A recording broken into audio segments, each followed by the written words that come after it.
What's on your radar, Kim? Well, YouTube has struck again. The Kim Iversen Show channel is currently suspended for 1 week for violating YouTube's medical misinformation policy. Now, some of you may know I have my own YouTube show that I started a little over 3 years ago. Throughout 2019 and into early 2020, before the pandemic, my channel grew very quickly, averaging 15,000 to 20,000 subscribers per month.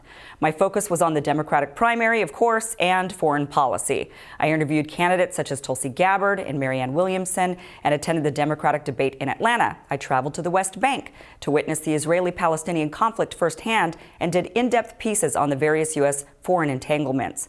Now, many of my videos garnered hundreds of thousands of views, and within a little over a year, I hit 250,000 subscribers. And I'm not just tooting my own horn, I have a point to all of this. Everything with my channel was going incredibly well, almost too well. Viewers and people from other channels were suspicious I was somehow an agent of the deep state. While other channels and hosts were palling around with each other, very few paid me any attention. They thought there was no way my channel could grow as fast as it was without some inside help. But there wasn't any help. I did it all alone, sitting in a bedroom I had converted into a studio with a fabric backdrop, a ring light, and a starter DSLR. I did my own lighting, sound, filming, and editing. I was living with my family while I got the channel going, and Airbnb my own apartment for cash. But after a while of grinding it out, my channel started to make money. By November of 2019, I was able to get back to living on my own. I started looking into hiring help. Then the pandemic hit.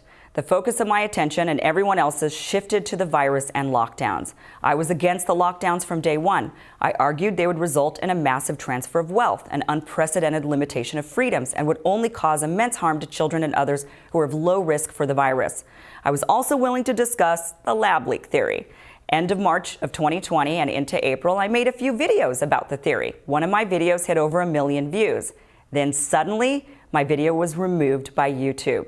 They didn't have the same strike policy they have now. Instead, my channel suddenly went from explosive growth to zero growth, with my videos barely able to hit 10,000 views. So I went from 15,000 to 20,000 new subscribers per month to literally 0 subscribers. Not one. Very odd. This went on for months. In fact, my channel began losing subscribers. Yet the content wasn't any different than the many radars you've seen me do here on Rising. There was one odd week in July of 2020 when the algorithm hit a glitch and I suddenly gained about 50,000 subscribers in a single week. Then boom, back to nothing. That one event confirmed my suspicions that something was amiss. It wasn't that my views are unpopular with the people, they're just unpopular with the establishment.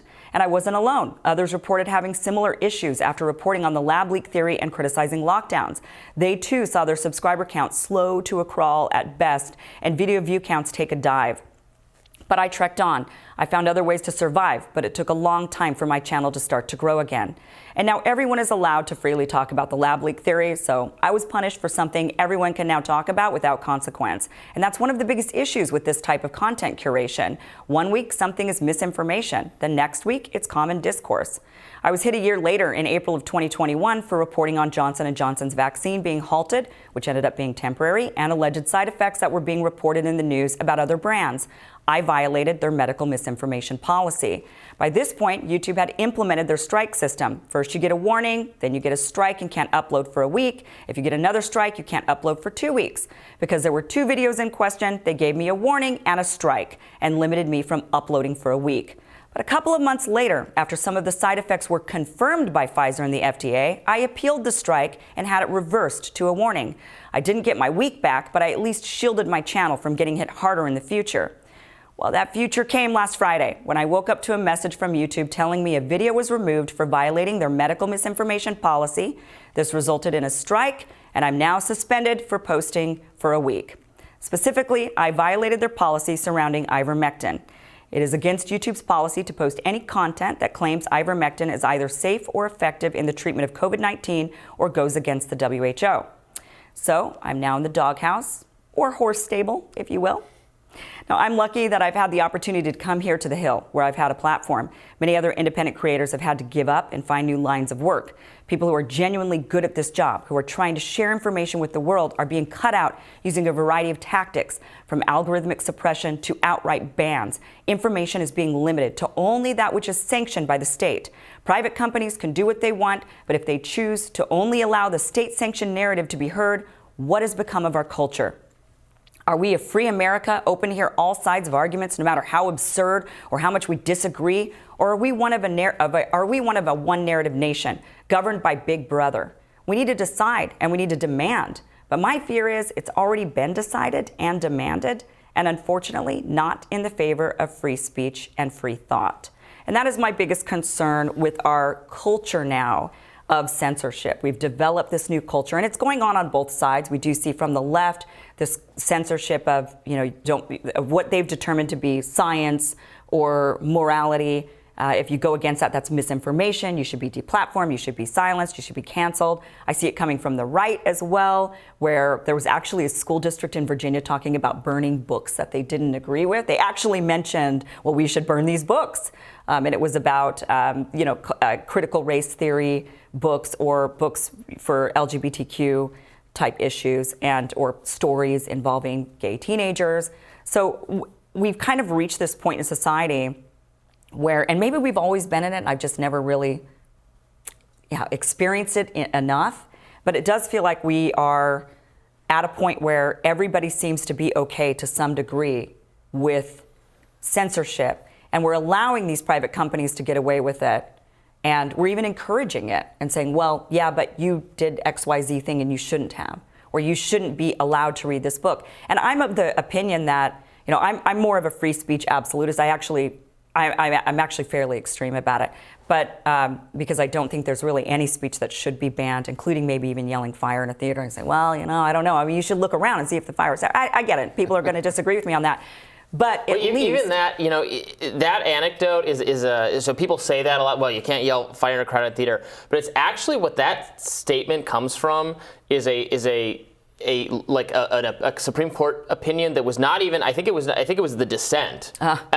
So it's not. There's no legal standard that says that. It's something that people say, but it's not like, just as you say. If there is a fire in the movie theater, you are supposed to yell fire. Right. And in fact, that decision was being used to. It was the majority decision. Excuse me, but it was later invalidated, that precedent. But that was the precedent to prohibit leaflets against World War I from being distributed. So that metaphor was supposed to be like saying something against the war, sapping the war effort, was like falsely yelling fire in a crowded theater, which we would not accept. Right. Even the most pro-censorship person today would not say you are not allowed to distribute leaflets arguing against some war. Although, so I don't know. These maybe days, we're getting there. But it seems like it. If you say anything against this war that's going on between Russia and Ukraine, suddenly you're being accused of being I'm accused all the time of carrying Putin's vodka around or whatever it might be. But, people aren't able to say what they want.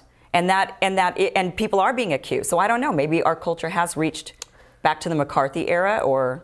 Well, you can certainly sense in today's environment how people like Eugene Debs would get thrown in prison in World War I. Like you can finally you can viscerally feel it. Like just after 9/11, you could viscerally feel it then too. Mm-hmm. That we're not at that place where they're going to be throwing people in prison, but you can understand with one or two more turns. The mainstream media would be running articles about why is this man allowed to say things that is misinformation about the necessity of entering this war, of this dynastic dispute between powers. Like that's what would happen.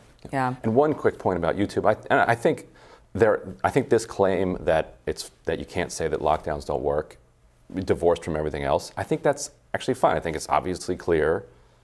I think that it's correct. I don't think they should be the ones saying it, but I think it's obvious. Like China right now is locking down Shenzhen, city of 17.5 million. Ryan, lockdowns work. Masks work. Everything works. Everything works except for the stuff that doesn't work. What are you doing? My point is China, in a totalitarian way, locking down Shenzhen, this city of 17.5, it will reduce the spread. Right? Yes. It will. The question is, do we support a totalitarian government having that amount of power?